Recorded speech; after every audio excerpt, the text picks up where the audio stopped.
요즘은 70대 중반도 젊은 층에 들어가서 심부름하고 다녀야 하는 시대가 된 것입니다. 실제로 2024년 1월 기준 우리나라의 남성 평균 수명은 87세로 나왔고 여성은 91세로 나왔습니다. 그런데 의학이 발달하면서 조만간에 우리는 100세, 120세를 살고 재수 없으면 150세까지 살아야 한다는 얘기가 있습니다. 그야말로 장수시대가 활짝 열린 것입니다. 그런데 이렇게 장수시대가 열린다고 하니까 한쪽에서는 벌써부터 염려가 많습니다. 긴 병에 효자 없다라는 말이 요즘에는 장수의 효자 없다라는 말로 바뀌었는데 앞으로 어떻게 해야 할지 고민이 많다는 것입니다. 부모는 부모대로 걱정이요, 자녀는 자녀대로 걱정입니다. 실제로 젊은 층은 감소하고 고령 인구는 늘어나고 있는 오늘의 시대가 사회에 큰 문제가 되고 있죠. 영국의 작가인 폴 윌리스는 인구 감소와 고령화 사회의 무서움을 지진에 비유해서 이러한 현상을 가리켜 인구 지진이라고 말한 적이 있습니다. 인구 지진. 베이비붐 세대가 은퇴하는 2020년대 이후가 되면 경제활동 인구 대비 고령 인구가 너무나 많아져서 세계 경제가 송두리째 흔들리는 지진과 같은 경험을 한다는 것입니다. 우리가 아는 대로 나라마다 65세 이상을 고령 인구로 잡습니다. 그래서 전체 인구 중에서 이 고령 인구의 비율이 7%가 넘으면 늙어가고 있는 사회라는 뜻에서 고령화 사회라고 말합니다. 또 14%가 넘으면 고령화된 늙은 사회라는 뜻에서 고령 사회라고 말합니다. 그리고 고령 인구가 20%를 넘으면 매우 늙은 사회라고 해서 초고령 사회라고 말합니다. 우리나라는 지난 2000년도에 이미 고령화 사회에 진입했고 2019년도부터 고령 사회에 진입한 상태입니다. 그리고 내년도 2025년부터는 우리나라도 마침내 초고령 사회로 진입하게 되는 것입니다. 이제 우리나라는 5명 중 한 사람이 65세 이상의 노인이라는 얘기입니다. 이렇게 나라가 초고령 사회가 되면 사회가 큰 문제가 생길 것으로 전망하지요. 왜 그런 줄 아십니까? 한마디로 말해서 돈을 벌 사람의 비율은 점점 줄어드는데 부양을 받아야 할 사람의 비율은 급격하게 늘어나기 때문입니다. 더 큰 문제는 우리나라의 고령화 진행 속도가 다른 나라보다 훨씬 빠르다는 것입니다. 프랑스가 고령사회로 진입하는 데는 114년이 걸렸고 스웨덴은 85년이 걸렸습니다.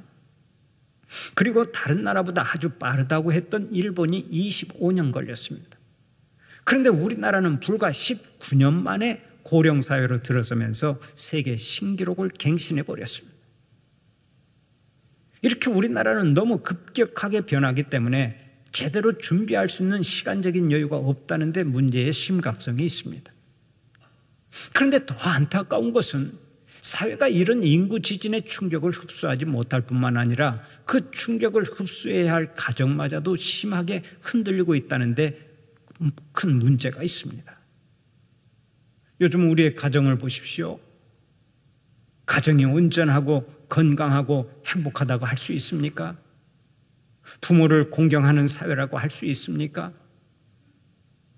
얼마 전에는 늙은 어머니를 서로 안 모시려고 싸우다가 남매끼리 살인까지 벌인 적이 있습니다. 부모 공경이 실종된 사회가 되어가고 있는 거예요. 끊임없이 부모를 폭행하는 자식이 있는가 하면 돈 몇 푼 때문에 부모를 살해하는 페륜아들이 있습니다. 이제는 부모를 공경하는 시대가 아니라 부모를 공격하는 시대가 되었다고 탄식하는 사람이 많습니다. 실제로 많은 가정에서 효도가 실종되어 버렸습니다. 실종된 것은 고사하고 부모를 학대하는 가정이 점점 늘어가고 있습니다. 학대의 유형을 보면 언어의 정서적인 학대, 또 방임의 학대, 신체적인 학대가 많이 나타나고 있는데 노인 학대 상담센터의 발표에 의하면 노인 학대는 계속 증가하고 있지만 학대의 70%는 아들과 딸에 의해 일어난다고 말합니다. 그러니까 부모를 학대하는 사람들은 70%가 아들과 딸이라는 거예요. 얼마나 부끄러운 일입니까? 어린아이가 이 세상에 태어나면 가장 먼저 배우는 말이 하나 있습니다. 그것이 바로 엄마라는 말입니다. 아장아장 걸음마를 하면서 엄마를 부르다가 학교에 갔다 돌아와서도 가장 먼저 꺼내는 말이 엄마입니다. 길을 가다 넘어졌을 때도 엄마, 몸이 아파 신음할 때도 엄마, 인생살이가 지칠 때도 엄마, 시집간 딸이 친정으로 들어오면서도 제일 먼저 하는 말이 엄마입니다. 나이가 들어도 엄마, 괴로울 때도 엄마, 외로울 때도 엄마, 제일 먼저 찾는 사람이 엄마입니다. 세상에서 이보다 더 정다운 말이 어디 있습니까? 엄마보다 더 정답고 엄마보다 더 힘이 되는 말은 없습니다. 그래서 어머니가 없는 사람이 제일 불쌍하다고 말하는 것입니다. 어머니는 인생의 요람입니다.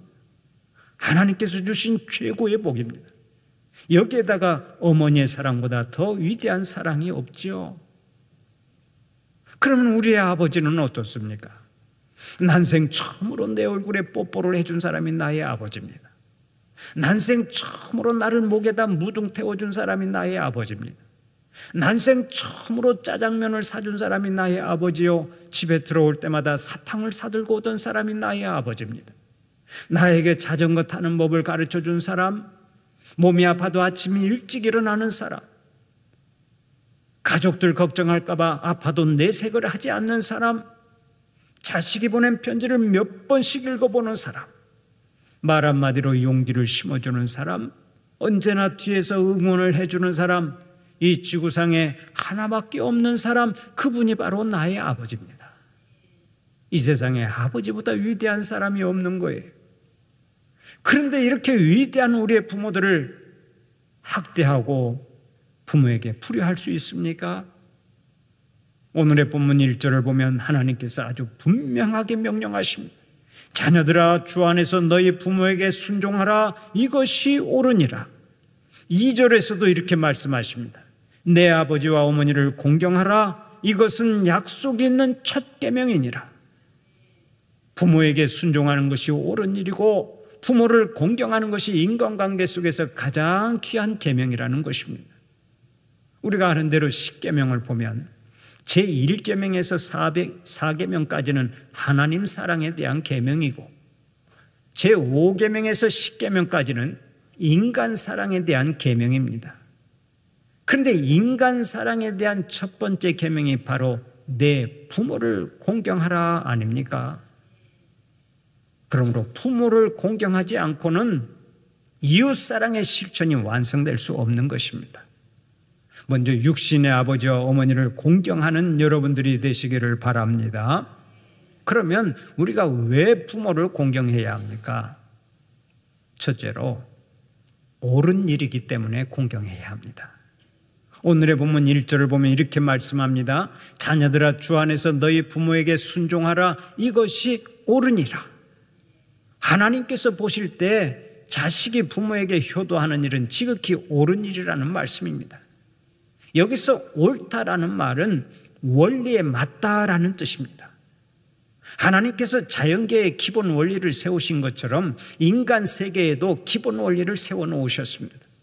그것이 바로 자녀는 부모를 공경하는 일입니다. 물은 위에서 아래로 흐르는 것이 하나님께서 세워놓은 자연의 기본 원리입니다. 그래서 물이 위에서 아래로 흐르는 것은 당연하고 옳습니다. 마찬가지입니다. 부모가 자식을 사랑하여 희생하고 자식은 그 부모에게 효도하는 것이 하나님께서 세우신 인간 세계의 기본 원리입니다. 그러므로 부모님께 효도하는 일은 지극히 마땅하고 옳은 일이라는 말씀입니다. 하나님께서 이 기본 원리를 사람들의 머릿속에 집어넣어 주셨습니다. 그래서 사람들은 모든 철학과 윤리에서 효를 강조합니다. 공자를 보십시오. 공자도 이렇게 말한 적이 있습니다. 효도는 모든 인륜의 근본이라. 효를 강조하지 않는 철학이나 종교는 없습니다. 자식이 부모에게 효도하고 부모를 공경해야 하는 것은 이미 하나님께서 정해놓으신 기본 원리이기 때문입니다. 그러므로 자녀는 무조건 부모를 공경해야 합니다. 오늘의 본문 2절을 보면 다시 한번 강조하죠. 내 아버지와 어머니를 공경하라. 이것은 약속이 있는 첫 계명이니라. 여기서 공경이라고 하는 말은 본래 신체의 간을 의미하는 카베드라고 하는 단어에서 유래되었습니다. 그러니까 공경하라라는 말은 사람의 간처럼 중요하게 여기라라는 의미를 가지고 있는 거예요. 여러분, 우리 신체의 기관 중에서 간이 얼마나 중요합니까? 간은 사람의 몸에서 가장 큰 기관인데 우리에게 건강을 가져다 주기 위해서 매일 400가지 이상의 기능을 수행하고 있는 것이 간입니다.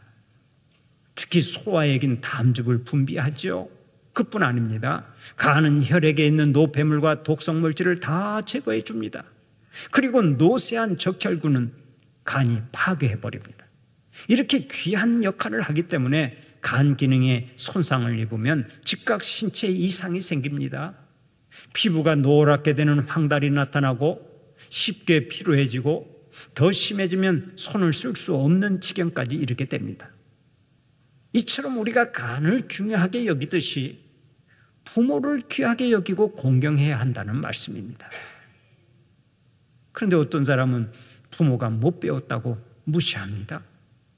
부모가 늙었다고 학대합니다.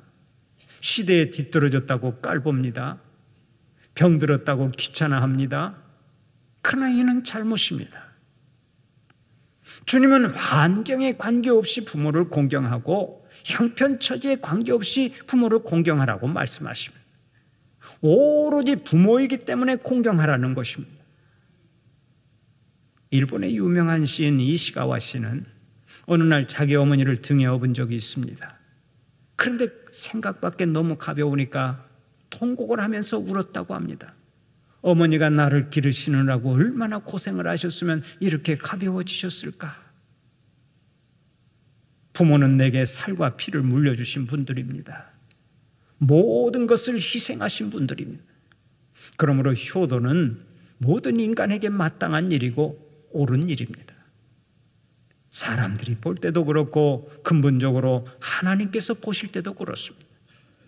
사랑하는 우리 성도들은 부모 공경을 통해서 효를 다하고 부모 공경을 통해서 하나님께서 주시는 복을 넘치도록 받으시기를 축원합니다. 두 번째로 부모의 은혜 때문에 부모를 공경해야 하는 것입니다. 부모님은 우리를 피로 낳으셨습니다. 눈물로 기르셨습니다. 땀 흘려 교육시키셨습니다. 진자리는 부모님이 누우시고 항상 바른 자리만 골라서 우리를 눕히셨습니다. 어떻게 하면 바르게 키울까? 어떻게 하면 훌륭하게 키울까? 어떻게 하면 건강하게 키울까? 어떻게 하면 신앙의 사람으로 키울 수 있을까? 하고 노심초사하며 기도하고 희생하고 사랑하셨기에 오늘의 내가 있는 거예요. 먹고 싶은 것 안 먹고 쓰고 싶은 돈 안 쓰고 가고 싶은 곳 안 가면서 나를 가르치셨기에 지금의 내가 존재한다는 말씀입니다. 그런데도 그 은혜를 모르고 배은망덕하면 되겠습니까? 어떤 사람은 부모가 정신이 없다고 멸시합니다. 부모가 못났다고 다른 사람에게 인사도 안 시킵니다. 부모가 늙어서 냄새난다고 가까이 오지도 못하게 합니다. 서로 안 모시려고 싸웁니다. 배은망덕도 이런 배은망덕이 없는 거예요. 여러분, 지금 우리의 부모가 처음부터 그렇게 늙고 추했습니까? 처음부터 그렇게 정신이 없었습니까? 처음부터 그렇게 냄새났습니까? 그렇지 않습니다. 바로 우리들을 위해서 죽도록이라고 모든 것을 다 내어주어서 이제 껍데기만 남아 그렇게 된 것입니다. 부모의 은혜를 잊으면 안 됩니다. 부모의 사랑을 잊으면 안 되는 거예요. 지금부터 약 160년 전에 미국의 시골 마을에 한 가난한 과부와 아들이 함께 살았습니다. 이 과부는 낮에는 양계를 하고 밤에는 삭바느질을 하면서 하나밖에 없는 아들을 잘 키웠습니다. 아들도 어머니의 은혜에 보답하는 심정으로 열심히 공부했습니다. 그렇게 해서 아들이 고등학교를 수석으로 졸업하게 되었습니다.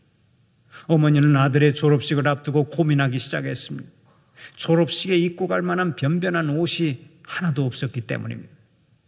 자기의 누추한 모습 때문에 아들이 얼마나 민망해할지를 생각하니까 괴로웠던 것입니다.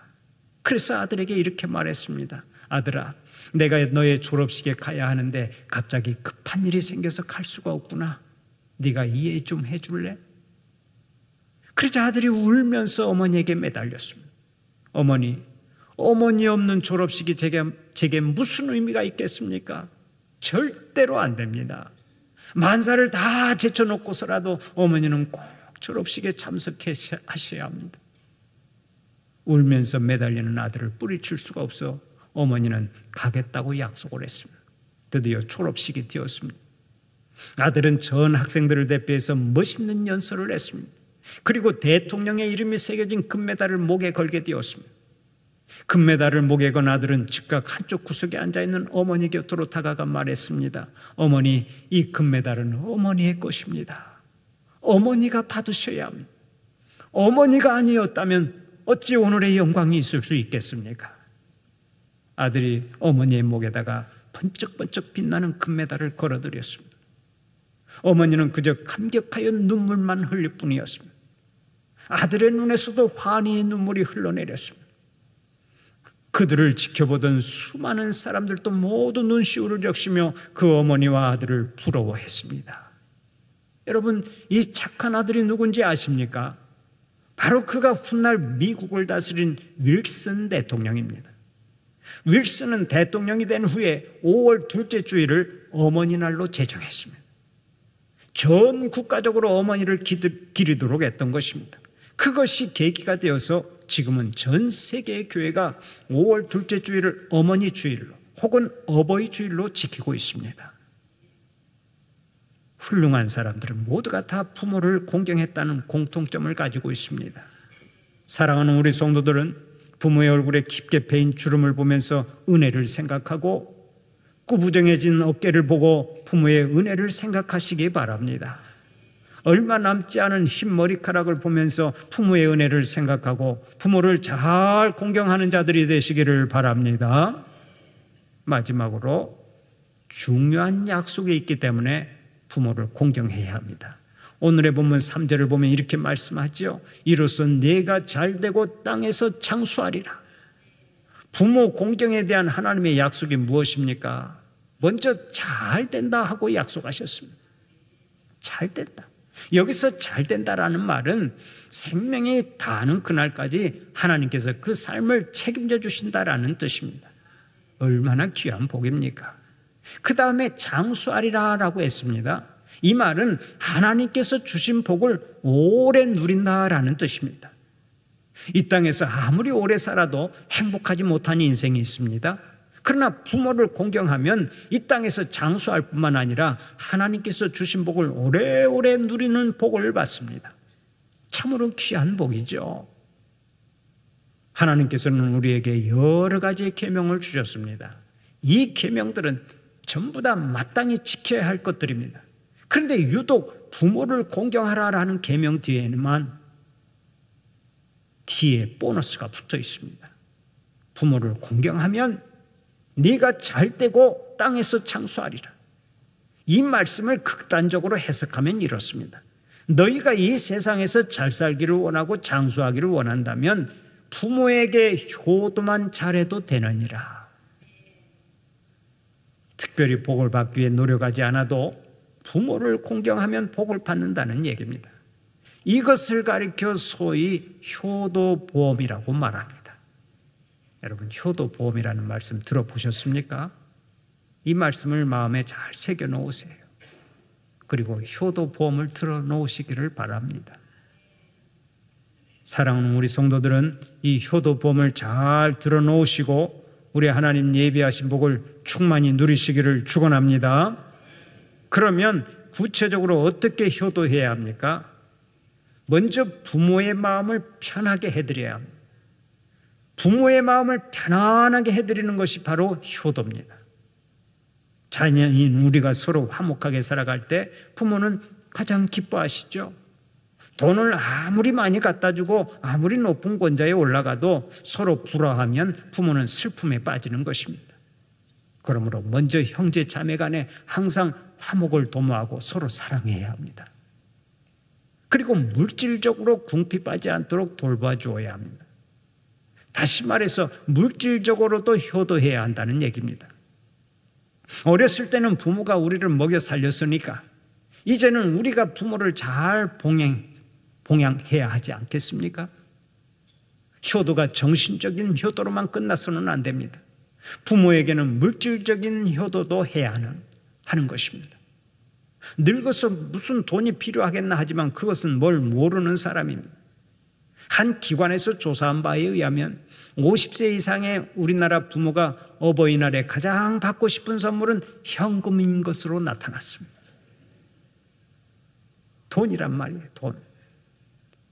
우리의 부모님들이 제일 바라는 선물은 뭐니 해도 머니가 최고라는 것입니다. 물질로도 효도하세요. 돈은 가지고만 있어도 힘이 되는 것입니다. 그리고 우리가 용돈을 드리면 그것으로 필요한 데 쓰기도 하지만 결국에는 거의 다 손자, 손녀들에게 돌아가지 않습니까? 그렇게 돌고 돌아서 돈이라고 하는 거예요. 어쨌든 부모를 물질적으로 잘 봉양해야 합니다.